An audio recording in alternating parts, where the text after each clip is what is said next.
Assalamualaikum warahmatullahi wabarakatuh. Hai, bagaimana kabarnya pembelajar daring yang hebat? Tentunya baik-baik ya.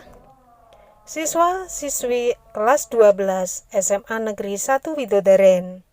Hari ini kita akan membahas surat lamaran pekerjaan. Surat lamaran tergolong ke dalam jenis eksposisi. Sesuai dengan pengertiannya, bahwa surat lamaran pekerjaan adalah surat dari seseorang yang memerlukan pekerjaan kepada orang atau pejabat yang dapat memberikan pekerjaan atau jabatan. Melalui surat lamaran, pelamar menyampaikan permohonan untuk diterima sebagai pegawai.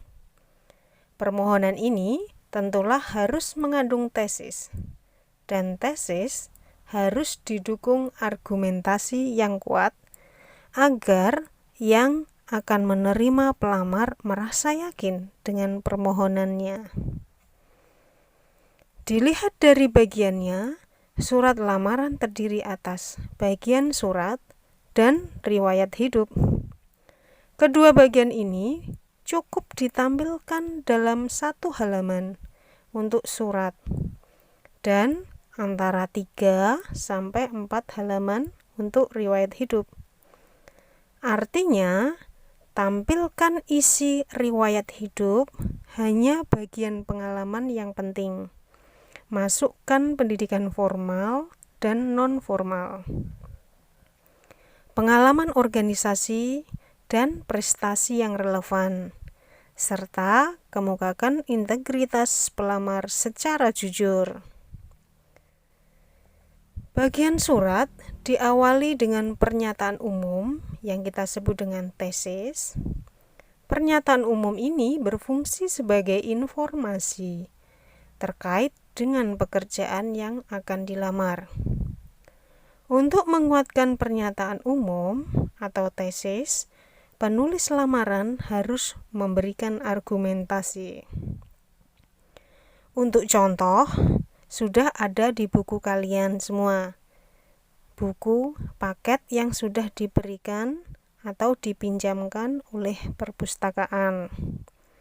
Nanti silahkan kalian cermati secara mendetail. Kemudian aspek kebahasaan surat lamaran pekerjaan. Yang pertama, bahasa surat. Bahasa surat lamaran adalah bahasa yang baik dan benar. 2. Bahasa surat menggunakan kata-kata yang sopan. 3. Bahasa surat berisi kata pengantar yang jelas, singkat, padat, informatif, dan tepat sasaran.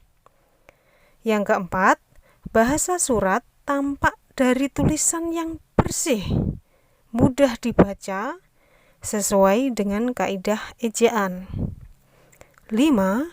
Melengkapi bagian-bagian surat dengan norma bahasa surat, seperti penulisan unsur hal, tempat tanggal, alamat, salam pembuka, isi surat, salam penutup, tanda tangan, dan nama terang. Isi dan sistematika surat lamaran pekerjaan.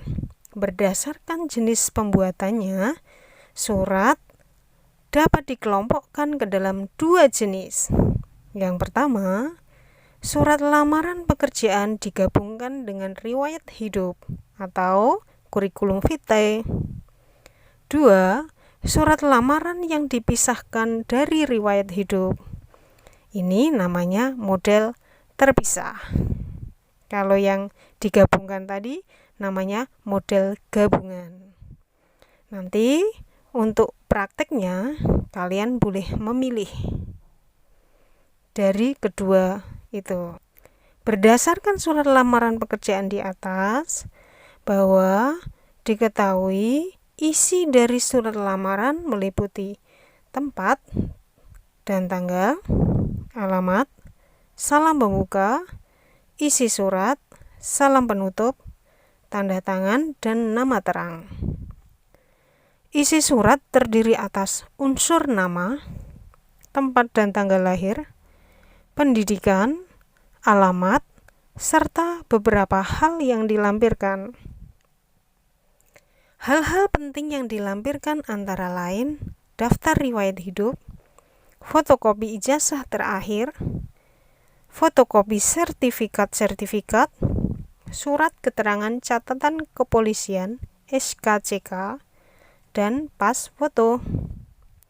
Tapi kadang-kadang instansi atau lembaga juga meminta persyaratan lain, seperti surat keterangan pengalaman kerja, surat keterangan berbadan sehat, dan surat izin orang tua.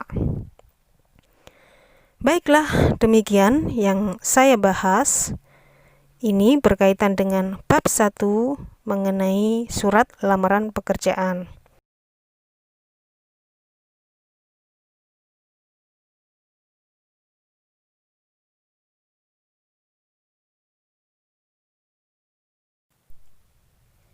Anak-anakku pembelajar daring yang hebat, setelah melihat video pembelajaran tadi, tugas yang pertama, carilah iklan lowongan pekerjaan di koran atau internet. 2. Buatlah surat lamaran pekerjaan dengan memperhatikan kaidah penulisan yang benar. 3. Tulis surat lamaran di kertas folio bergaris. 4. Kemudian, foto surat lamaran tersebut dan kirim ke Google Classroom sesuai kelas. 5. Waktu pengumpulan tugas maksimal hari Senin, tanggal 27 Juli 2020. Semoga sukses. Terima kasih.